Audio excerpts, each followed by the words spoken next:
The basis of all Indian philosophy, particularly the teaching of those books called the Upanishads, which are really the distilled essence of Hindu thought. The basis is called the self.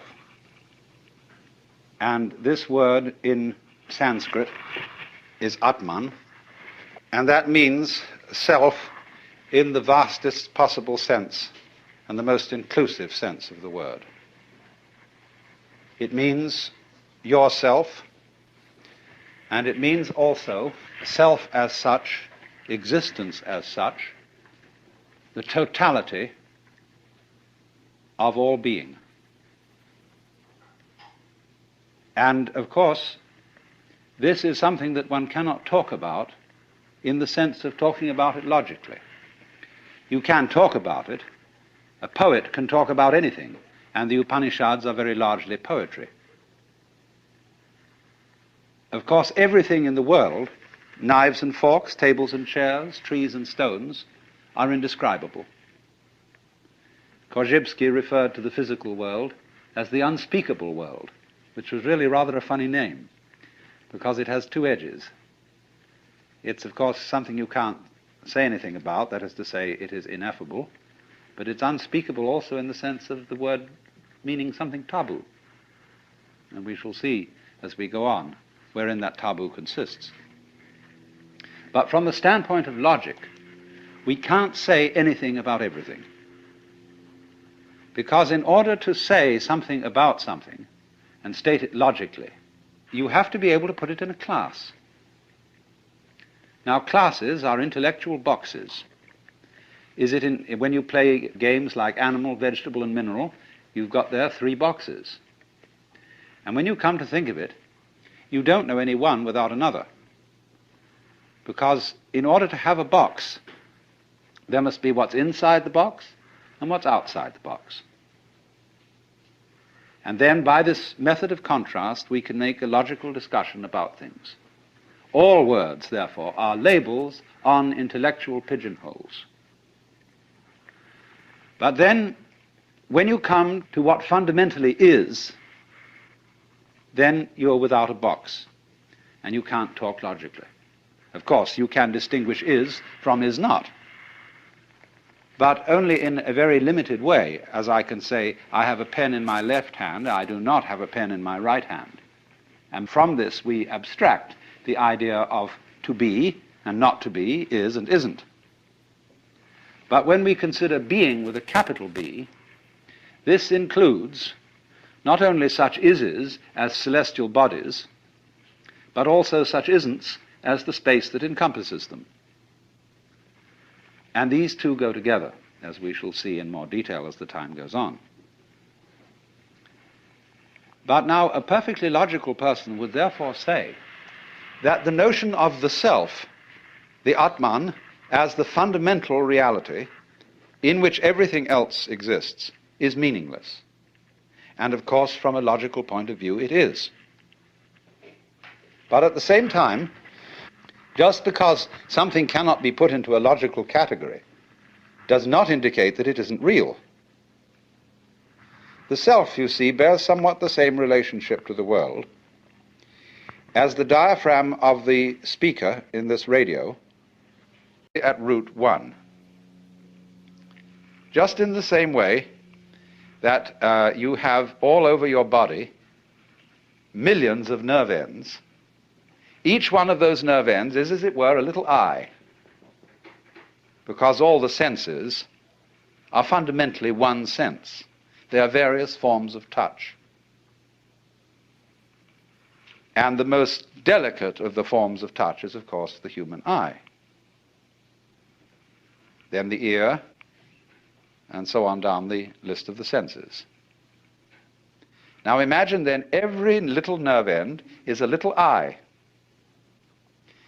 and it gets its impression of the world, but it sends it all back into the central brain. Well, in a somewhat similar way, every person, every animal, every what the Hindus call sentient being, and even rocks are regarded as sentient beings in a very, very primitive form, right down to the lowest. So all those forms that we see may be looked upon as the eyes that look out of one central self. Only, of course, in the body, in the human body, we can see the connections between the nerve ends and the brain. It's much more difficult to see the connection between one individual and another. If they're married, that's a little bit closer. But just all us human beings rattling around, we're not even rooted to the ground like trees. And therefore it's very easy for us to form the impression that I am only what is inside my bag of skin. And that myself is a different self from yourself. And we're all, therefore, fundamentally disconnected. And so your apparent disconnection, the fact that you are not tied to other people with umbilical cords or some kind of wiring that gives you one mind, nevertheless, we do have one mind. In the sense that, for example, all of us turn out to be approximately the same shape. 2 eyes, 2 nostrils, a mouth, 2 hands, 2 legs, and so on. A haiku poem, Japanese haiku, says 100 gourds from the mind of one vine. And so it is with people. And so it is with everything in the world. That's just from a purely physical point of view. But going yet deeper, we find that it's somehow a necessity of thought that there be some sort of a something which is the common ground of all these universes, all these galaxies. And that ground is the self, as Hindus understand it, the Atman. Now that's quite a startling point of view. Because what it's saying is, you see, that you are basically the works.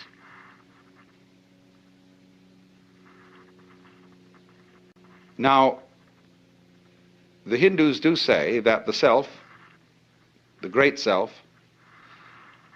is consciousness. But of course that does not mean consciousness in the sense of our ordinary everyday consciousness. Ordinary everyday consciousness is indeed a form of this kind of consciousness, shall we say a manifestation of it. But then there's also consciousness which doesn't notice, but nevertheless is highly responsive. The way your heart beats, the way you breathe, the way you grow your hair, you're doing it, but you don't know how it's done. So therefore, just in the same way that conscious attention is not aware of all the other operations of the body, so in just that way, we are not aware of our connection, indeed our identity, with the fundamental self.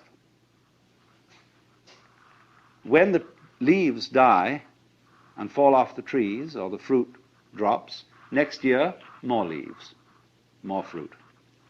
So in the same way, when you and I die, more babies later. If the whole human race dies, you bet your life. There are all kinds of things that feel that they're human, scattered throughout the multiplicity of galaxies. Because this universe is a peopling universe, just as an apple tree apples. But because we are unconscious of the intervals, we are not aware of the self with our conscious attention when conscious attention isn't operating. But still, just as you don't notice what your pineal gland, say, is doing at the moment, so in the same way, you don't notice the connections which tie us all together, not only here and now, but forever and ever and ever and ever. The difficulty, and the basic reason why we don't notice the self, is that the self doesn't need to look at itself.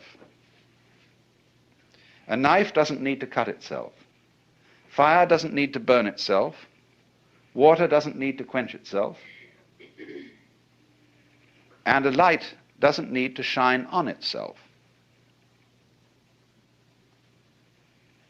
So this is the fundamental problem of having some sort of awareness of the self. Nevertheless, it is the whole contention of Indian philosophy, especially what we call Vedanta, that it is possible, in a certain way, to become aware of oneself in this deepest sense, to know that you are the totality. And this experience is the real substance of Indian philosophy as a whole, both Hindu and Buddhist. It is called moksha, which roughly means liberation. Liberation from the hallucination that you are just poor little me. To wake up from that kind of hypnosis and discover that you are simply something, your organism, your physical body, your conscious attention, which is your ego, that you are something being done by this vast, indescribable self, which is out of time, which has no beginning, no end, it neither continues nor discontinues. It's beyond all categorization whatsoever. And so the Upanishads say, all we can say of it positively is the negative. Neti, neti, it is not this, it is not that. Anything, therefore, you can formulate, imagine, picture, will not be the self. So when you are trying to know the self, you have to get rid of every idea in your head. It doesn't mean, as some people seem to think, that you have to get rid of every sense impression. It isn't as if you had to go into a catatonic state of total absorption.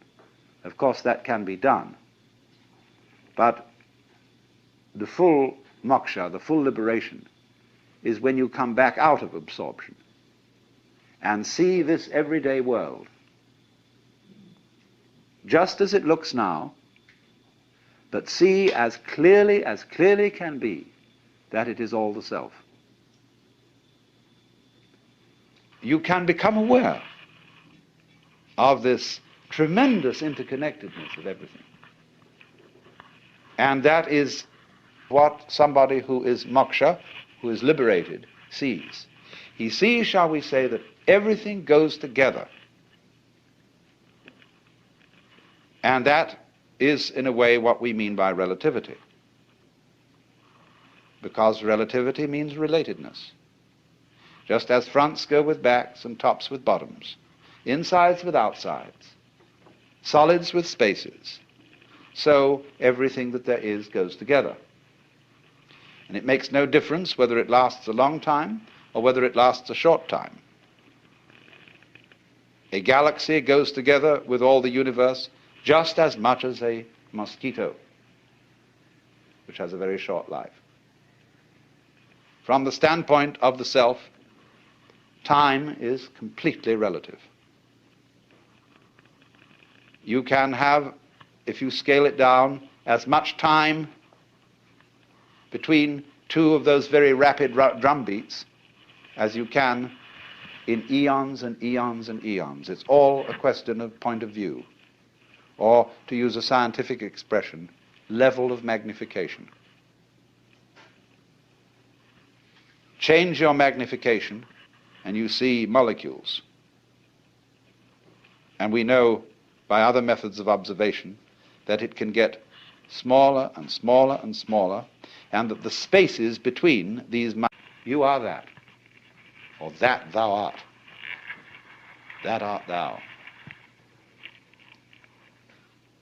So, in this sense then, every self is modeled on and is an expression of the one self, because you all feel individually that you're the center of the world. And everything else is seen in circles, circling out, sphering out from where you are. And that's, as it were, called the microcosm, the little cosmos. But then in the same way, the macrocosm has a central self, although this is not central in the way we talk about centers in space. Do you see that? A center of a circle is in the middle of the circle, and the circumference is away from it. But you could use a phrase that the Christian theologians have used of God, that circle whose center is everywhere and whose circumference is nowhere. You could speak of Brahman that way. It isn't in the middle of the universe, spatially speaking. You might ask the question, where is the universe? Ever thought of that one? Where is it? Well, you can't say where, because every where has to be in relation to something. There would have to be another universe to say where this one is. But then, since those two together would constitute the universe, we wouldn't still be able to say where it was. It isn't anywhere. And so in that sense, the center isn't anywhere in space locally.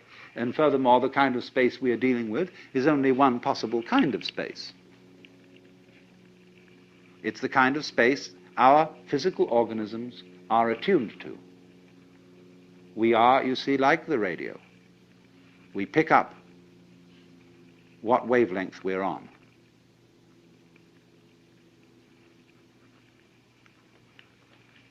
So then, when inquirers used to come to that great modern Hindu saint, Sri Ramana Maharshi, and they'd ask him all sorts of silly questions, like, who was I in my last incarnation? What will I be in my next one? He would always reply, who is asking the question? Who are you? Find out, because that's the thing you need to know. As it were, dig down into the depths of your being and say, what is this that I call I? That's one of the very fascinating questions. It teases us out of thought to think about death in the sense of going to sleep and never waking up. Imagine that. And you find you can't. And yet, it's a thought that although you can't get to grips with it, it remains fascinating. Also the question, how is it suddenly that you awakened into this world? Where were you before? In Zen Buddhism, they have the meditation problem, the koan. Before your father and mother conceived you, what is your original nature? And that's the same sort of weird question as what it would be like to go to sleep and never wake up. What was it like to wake up having not previously gone to sleep? It's very mysterious. But as you go on and plumb this question, you begin to develop the feeling that your existence is exceedingly odd. In many ways odd. Odd because it is here and it so easily might not have been. After all, if your father hadn't met your mother, would you be here?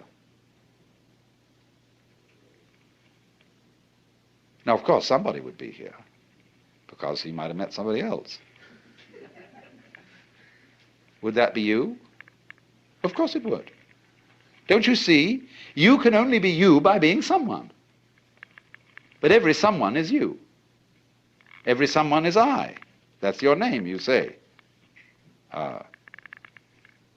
It's me. I am here. And everybody feels that I in the same way. It's the same feeling, just like blue everywhere is the same color. So I-ness being, as it were, the most fundamental thing in man is also fundamental to the universe. It too is I.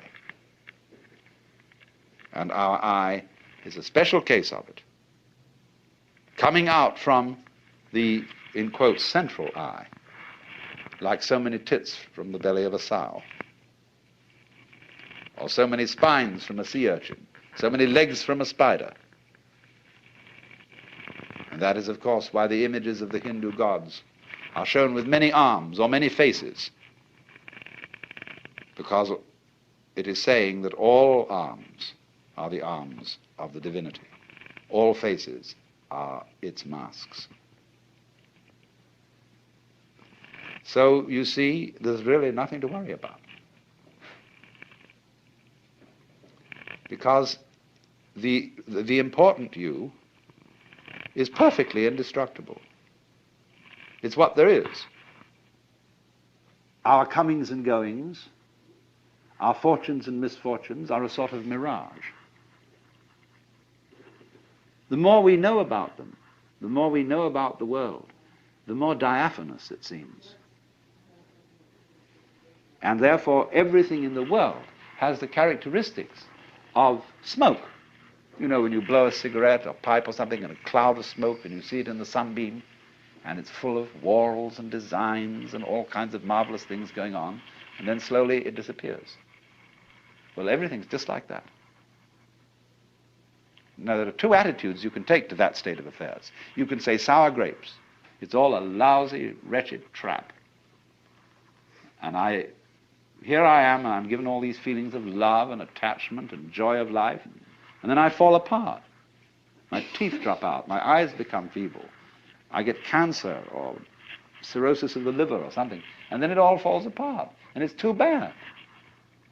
Therefore, don't become attached to things. Don't enjoy life.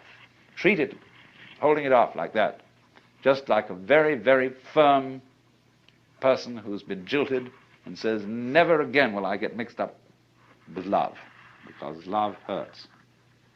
But on the other hand, a weaving of smoke can be very beautiful, provided you don't lean on it, provided you don't try to preserve it, catch hold of it. Then you destroy it. So exactly the same way, there's nothing in the way of form that you can lean on, that you can grasp. And if you see that, then the world of form is very beautiful. If you let it go, to love people, you see, if you're husband and wife, you must let each other go. Otherwise, the marriage is either going to break up or it's going to be hell.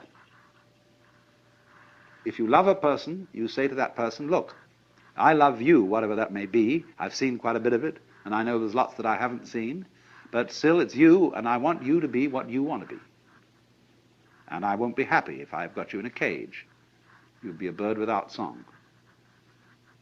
And they're likely to go on loving each other. But if they wrap each other up with all sorts of ties and chains and documents and things, then they are not on a very safe basis. The very firm words of those documents belie the situation, because nobody curses and swears and kisses the Bible and all sorts of things like that if he means yes. If there's some doubt that he means yes, then he's asked what do you call this, rituals of cursing and swearing and signing on dotted lines and putting the seal. It indicates doubt right at once. It just does a fly in the ointment from the beginning. So when the Hindu and Buddhist philosophers speak of detachment from all this apparent world of separate beings, detachment means going with this whole thing and not resisting its change. And you can afford to go with it. You can afford to get mixed up in life and to fall in love and to get involved with all sorts of things. You can afford it if you know that it's an illusion. But this is not illusion in a bad sense of the word. Here's this Hindu word, crucial. The world is called Maya. This word Maya, yes, it means illusion. It means magic. It means art. It means delineation or measurement. And so from matra we get meter. And we also get matter, material. Isn't it funny that when we say material, today we mean something very real, whereas the root of the word is illusion. So you see, I mean, measurement is kind of an illusion. You don't find inches lying around. You can't pick up an inch place. Work is something serious, you know, that you do for a purpose, because you believe that you've got to go on living. You work to survive, because you think you have to survive. That was one of the things they told you as a little child. You've got to go on, man. But you don't have to. This thing doesn't have to go on. That's why it does.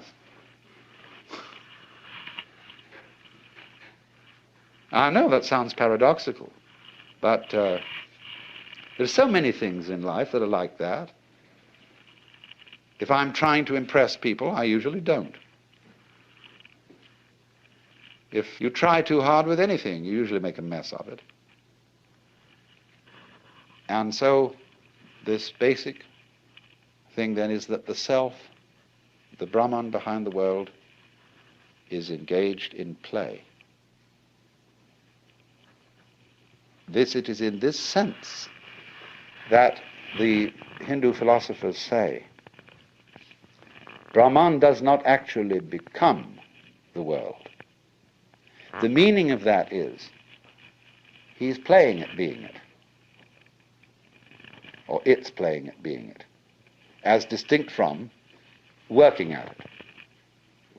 And so in certain Oriental countries, when one refers to noble people of high birth, it is often said, so Lord so-and-so has died. The Japanese would say he has played at dying. Or will he play at taking a journey to Tokyo?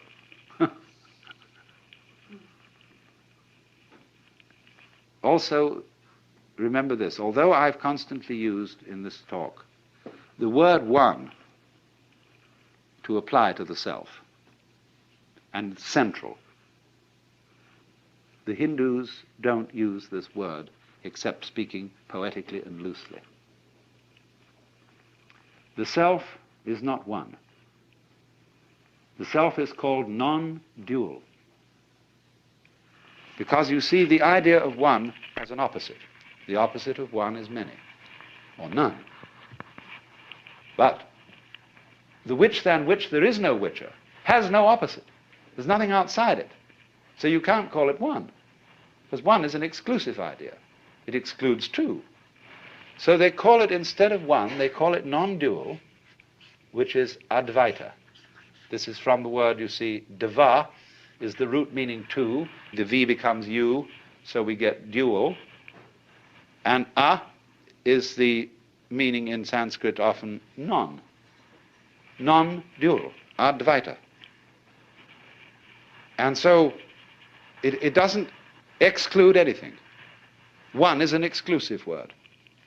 Advaita is meant to be a totally inclusive kind of unity. Now, of course, this word itself, when you look at it from a logical standpoint, is a dualistic word, just like one. It's the opposite of Dvaita, Dvaita and Advaita. But the idea here in Indian philosophy is to use this word in a certain way. Now, you know that on a flat surface, you can't draw 3 dimensions. Anything you draw will be in 2 dimensions. But why do we see 3 dimensions? Because of an artistic convention called one-pointed perspective, which will give you the illusion of a 3rd dimension. Now, in other words, a 2-dimensional line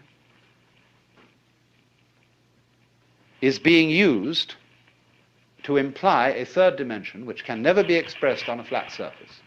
So in exactly the same way, Advaita is a word used specially to designate what lies beyond all logical categories.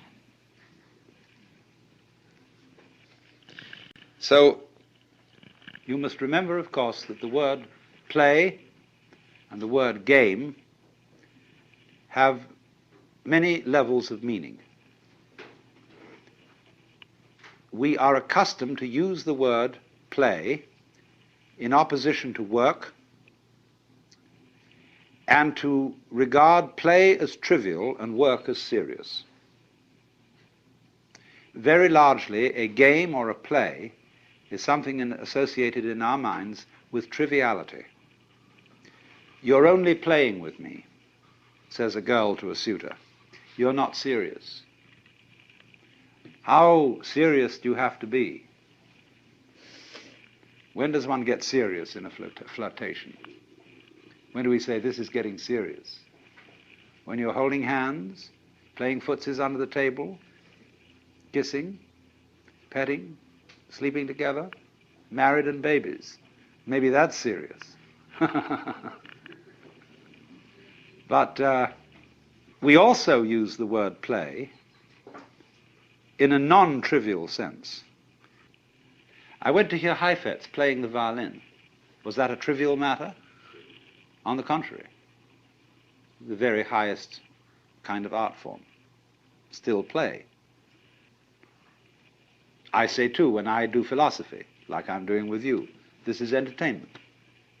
But in the sense, perhaps, I hope, of your listening to someone play a musical classic. I'm not being serious, but I am being sincere. The difference, you see, between seriousness and sincerity is that seriousness is someone speaking in the context of the possibility of tragedy. That there is a situation where things might go absolutely wrong. And then I put on the expression which is serious. That's why soldiers on parade are always serious. They don't laugh. And when they salute the flag, they put on a stern expression.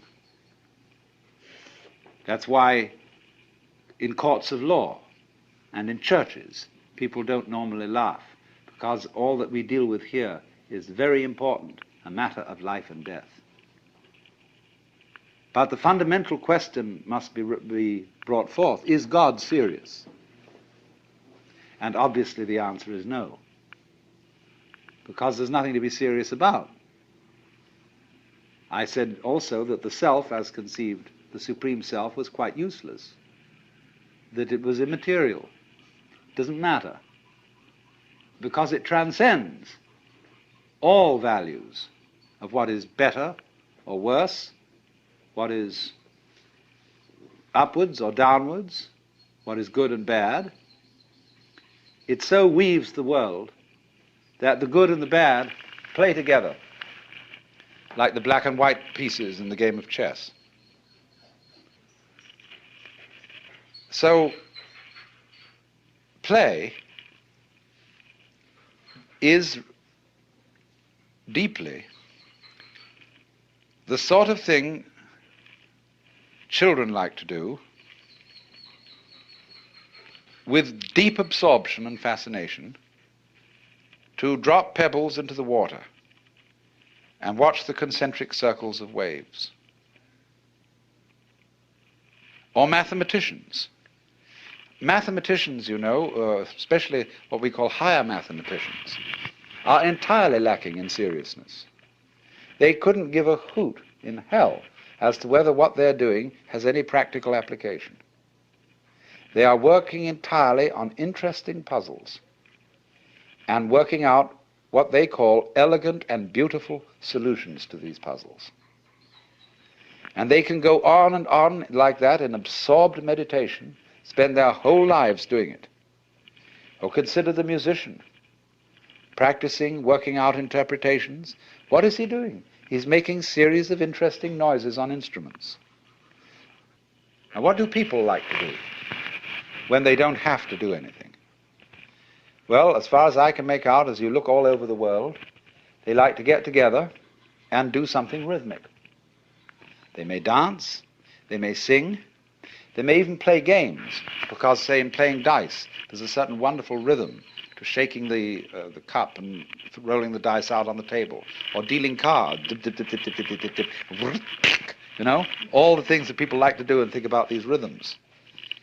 Or some people like to knit, and this is a rhythmic thing, you see. Others just like to breathe. There are all sorts of ways in which we love to do this. Now you see, our very existence is a rhythm of waking and sleeping, eating and moving, and that's all we're doing. And just consider what we do every day. What's it all about? Does it really mean anything? Does it go anywhere? It's just because we want to keep on doing this kind of a hoop-de-da. So you can get a certain vision of life where everything is seen to be a complex pattern of rhythm.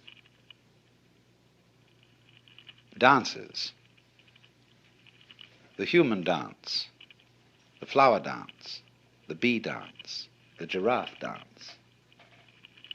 And these are also comparable to various games: poker, bridge, backgammon, chess, checkers, etc., or to various musical forms: sonata, fugue, partita, concerto, symphony, or whatever. And that's what this all is. It's jazz, you see, manifested. And that period is called in Sanskrit a manvantara. And during that time, the Brahman plays hide. And it hides in all of us, pretending that it's us. And then at the end of the kalpa, there comes the period called pralaya.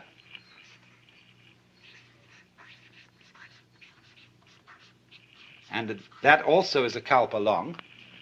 And in that period, the Brahman, as it were, comes out of the act and returns to itself in peace and bliss. This is a very logical idea. What would you do if you were God? Isn't the whole fun of things, as every child knows, to go on adventures, to make believe, to create illusions, that is to say, patterns? And so, for some ways of talking in Hindu thought, this world is the dream of the Godhead. The Godhead is, of course, represented as in a way two-faced. With one face, he dreams and is absorbed in the dream world. With the other face, he is liberated. In other words, what you have to understand correctly is that from the standpoint of the self, the supreme self, the pralaya and the manvantara are simultaneous. But put into mythological form for human consumption, they are represented as being in sequence, following each other. But they really happen at the same time. So that one doesn't realize union with the self after death, later than a certain time. All references to the hereafter should correctly be understood as the herein, as a domain deeper than egocentric consciousness. That is to say, when you get down to the bottom of the egocentric consciousness, you get to its limit, which is figuratively its death. Then you go on inwards, the self deeper than the conscious attention. And in that way, you go inwards to eternity. You don't go onwards to eternity. To go onwards is to find only time and time and time and more time and more time, in which things go round and round and round forever. But to go in is to go to eternity. But in the ordinary way, when we're talking about this graphically and vividly, in imagistic terms, we can talk about the everlasting game of hide and seek, which the self plays with itself.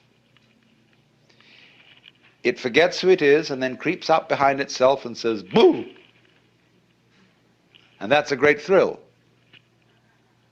It pretends that things are getting serious, just as a great actor on the stage.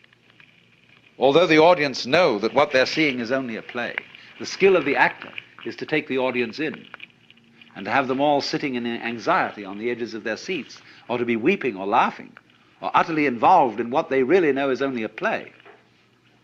So you would imagine that if there were a very great actor with absolutely superb technique, he would take himself in.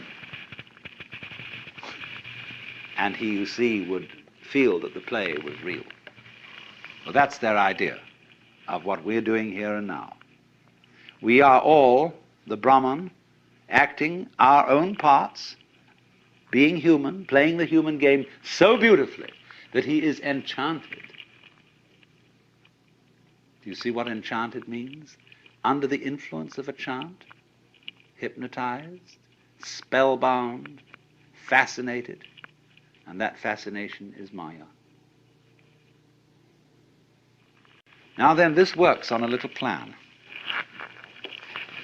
Let us consider the breakdown of a single kalpa.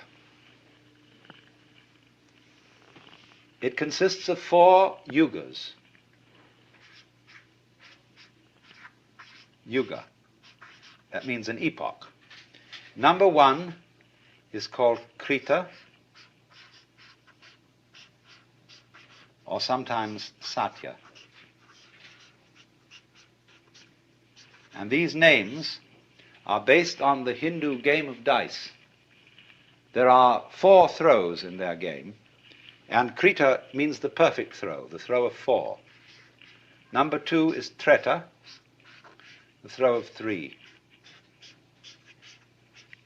Number 3 is Dvapara, the throw of 2.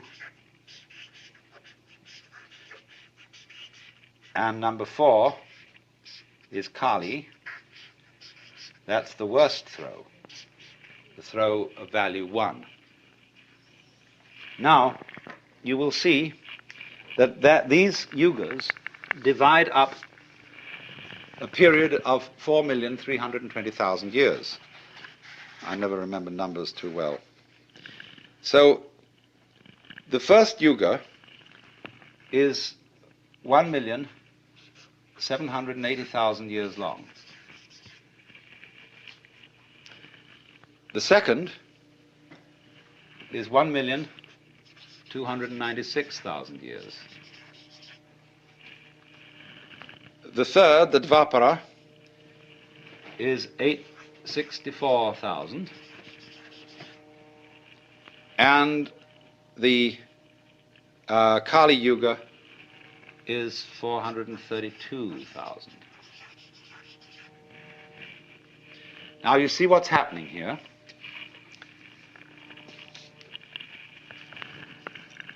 When the manifestation starts, it's as good as possible. Everything is just glorious. Because you know well that if you were dreaming anything you wanted to dream, you would start out by having the most luscious dreams imaginable. Now when we get, you see, to the Treta Yuga, something is a little bit wrong. Krita is 4 square. Everything's perfect, like the symbol of the square is an ancient symbol of perfection. Treta is the triangle. Something's missing. There's a little bit of uncertainty, and danger now enters. By the time we get to Dvapara, the forces of light and darkness are equal. Duality, the pair. But when we get to Kali, the force of darkness overcomes. But now you see what happens is, If you take 1/3 of the Treta Yuga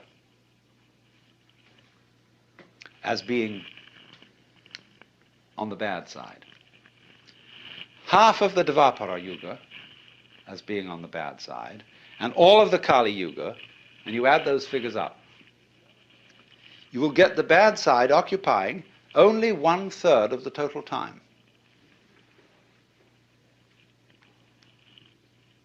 So what's going on here?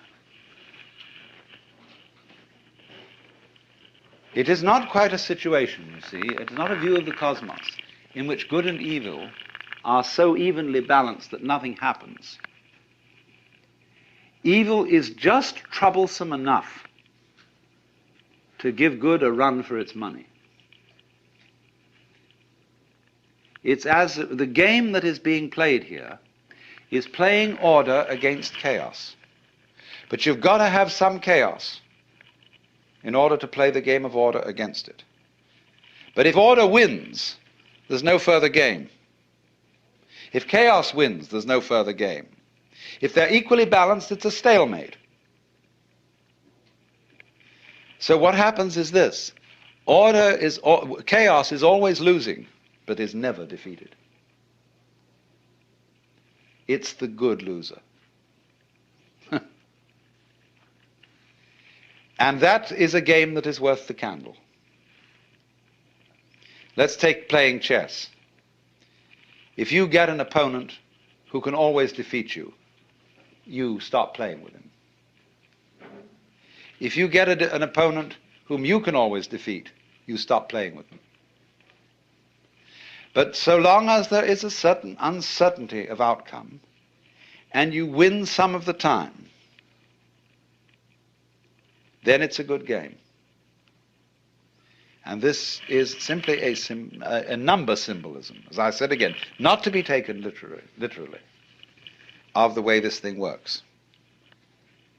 So the mythology says that we are now in the Kali Yuga, which started a little before 3000 BC.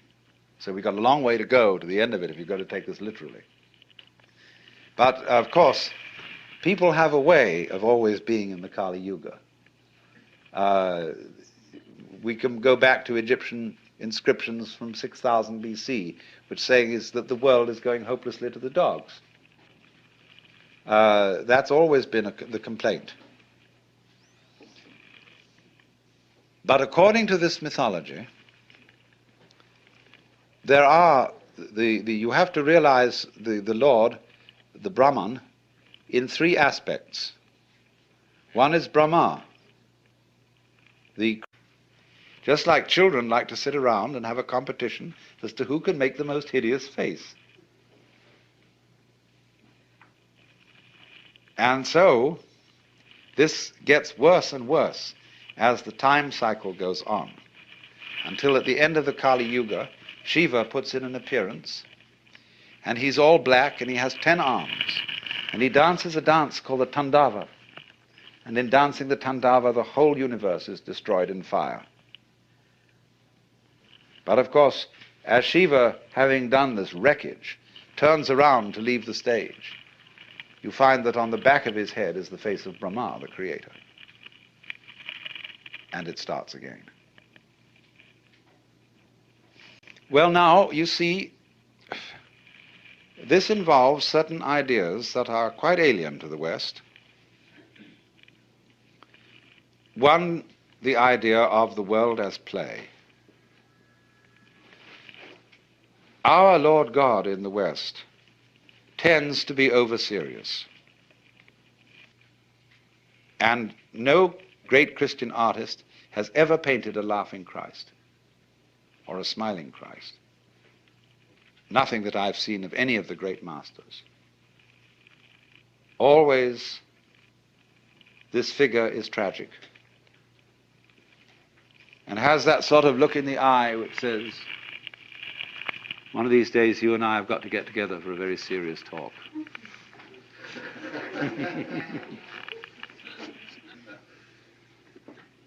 So you see, there is some difficulty about the notion of the world as dramatic play for us. There's another difficult notion here, and that is cyclic time. See, most of us live in linear time. This originated with St. Augustine and his interpretation of the Bible. Now, I don't know how true this really is, but it's certainly a big fashion in modern scholarship to say that it was Judaism that gave us the idea of history. Hindus have no interest in history whatsoever, or not until recent times. To the total exasperation of historians, there is no way of finding textual evidence of the age of most of the Hindu scriptures, because they aren't interested in history as such. They are only interested in human events as archetypal occurrences, as repetitions of the great mythological themes over and over again. So if in a document started out that a certain adventure happened to King so-and-so, whom everybody knew at the time, in the next generation they had changed the name of that king to the current king, because the story was typical anyway. They just wanted to say a king everybody knew. They altered things in that way, and so they know no kind of chronology. And if you ask even quite intelligent Asians about this, they have difficulty in understanding what kind of a question you're asking. What is this history thing? Whereas on the other hand, according to our scholars, the Jews were historically minded because they remembered the story of their descent from Adam and Abraham, the great event of the liberation from Egypt, and then the triumphant reign of King David, and then things go sliding downhill as other political forces become stronger and stronger. And so they get fixed on the idea that one day is going to be the day of the Lord, and the Messiah will come and put an end to history. And there will be the restoration of paradise. But this is linear. They don't think of the world having been created many, many times before and come to an end many, many times before. It's one clear ascent from start to finish, from alpha to omega. Well, when St. Augustine was thinking about this, he thought, if time is cyclic, Jesus would have to be crucified for the salvation of the world once in every cycle. But for some reason he had it firmly fixed into his head that there was only one historical crucifixion in time, what they call the one full, perfect, sufficient sacrifice, oblation, and satisfaction for the sins of the whole world. Once is enough. Now, of course, he got his hierarchies confused. It's true, there is one sacrifice, but that's on the plane of eternity. On the plane of time, eternal things can be repeated again and again and again. But so, as a result of that, we are handed down not a Greek, the Greeks also had cyclic time, like the Hindus, but we have been handed down linear time. And therefore, we are always thinking of a progression that will take us steadily, steadily, steadily, faster and faster, to a more and more perfect world. And it will get better and better and better and better all the way along, if we keep our heads.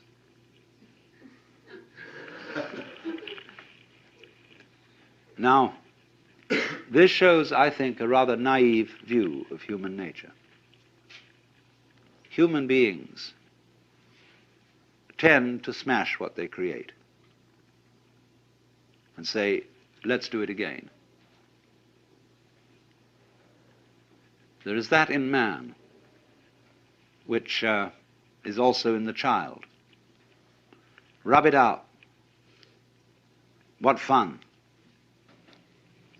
And so it isn't really too realistic to suppose that human beings will simply get better and better and better and better and better, because they'll soon get tired of it. They say, let's be as awful as possible. See, there was that element in Nazism. How awful can you get? How brutal can you be? How destructive? And that, it isn't just Germans, you know, who have that.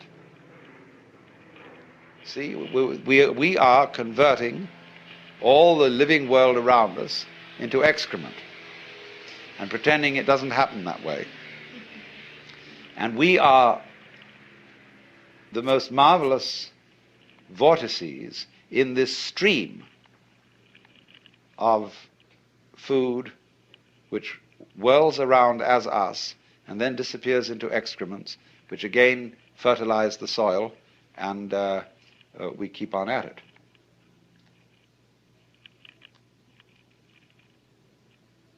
So you see, there is that thing in us, which is represented by Shiva Kali. And it's always there. The Hindu looks at the world with very, very hard-boiled realism in this way, and sees terror